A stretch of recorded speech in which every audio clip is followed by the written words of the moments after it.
What's the hot topic going into the general managers meetings this week in Florida? Yeah, I'm really curious to see what ends up ultimately being on the agenda, but I can tell you one item that was submitted. And Mike, that's the idea of instituting a salary cap or at least keeping track of salaries when it comes to the Stanley Cup playoffs. And the idea behind this is to eliminate the loophole that's been existed with you've seen the Tampa Bay Lightning take advantage of it by having Nikita Kucherov on LTIR all season, then bringing him back for game 1 of the playoffs when there is no salary cap. You're seeing it now. That's what the Vegas Golden Knights plan to do with Mark Stone if they actually make the playoffs. So I think a number of managers and frankly fans and other players, you heard Dougie Hamilton comment on it before, they're upset with the idea of icing a lineup in the playoffs that's vastly over the salary cap. I know that that's not the spirit of the CBA and what it was intended to provide. There is no salaries being exchanged in the playoffs, so players aren't getting paid. So that's another reason why the cap hasn't existed in the playoffs. But the point of this idea or proposal that has been sent to the NHL by a general manager is the idea that whatever lineup you ice in the playoffs, the 20 guys that are on the ice that night must fit under the $81.5 million cap. This is something that would take a lot of wrangling.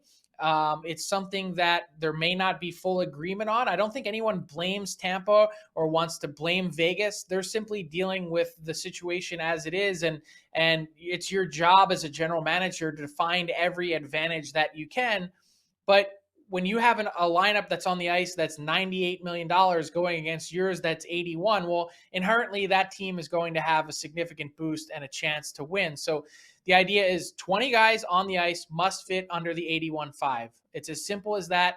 And those players would also count as whatever they were on the cap previously, meaning so if you had a guy that was a retained salary transaction and you had that other team retain half, well, they only still count as half. So it also doesn't include your scratches, your 3 extra guys or your black aces, just the guys that are in your lineup. I think it's a nice compromise and a way to move forward and have a more level playing surface. The other part of it, Mike, is when you look at the CBA, this is a material change that would need to be made. I don't know what the league's appetite is for this, and certainly I don't know what the players' appetite for this would be. It's something that at the very least, the NHLPA would want to get something back for if they were to bargain this out. But the fact that it's been submitted to the league by a general manager tells you that there's other managers that are out there that are pretty upset about the way that this is all unfolded.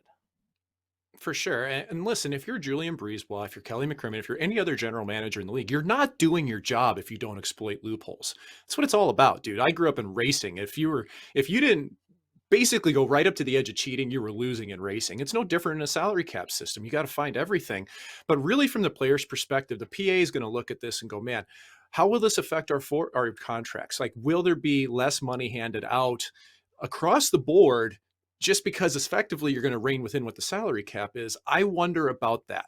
But I do think that the players across the board would like to have an even playing field in playoffs.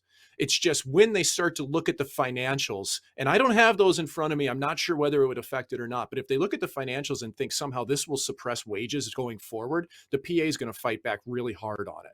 And that's what it always comes down to, is money. It doesn't come down to the level playing field. It comes down to money. So I'm really curious to see what side of this the players end up when those things become presented to them. Because again, without having insider knowledge of what that may look like projection wise, I would think, man, if this is hurting my bottom line as a player, I don't want to touch this. But from the competitive standpoint, yeah, I want to win a Stanley Cup, and I don't want another team to be able to go over the cap. So, Frank, this is going to be interesting, man. Like I can't imagine. I wonder what you think if the GMs are split on this as well. If there's some that like it the way it is. I'm sure there are some that I guess it all depends on what your situation is. If you're a player on a team that's used this to your advantage, I'm sure you're like, hey, let's keep it around. I'm sure if you're a player that's lost to a team, you saw Dougie Hamilton come out last year and say, we just lost to a team that has $98 million cap. Like, it becomes difficult. I think there's a way to do it in that it won't affect wages and won't affect the total pie or total pool of player salary. It's, and in fact, you could also make the math argument work that each dollar that's spent outside of the 50-50 split, you're in a spot where those players that are earning more money are in effect taking away from others, through that 50-50 Mhm. split being equal. So there's a lot of layers to it. It's a complicated argument, but I think there's a way to do it in that you have a level playing field, which I think is really what everyone's after. Is it's let's close this off. This loophole has existed.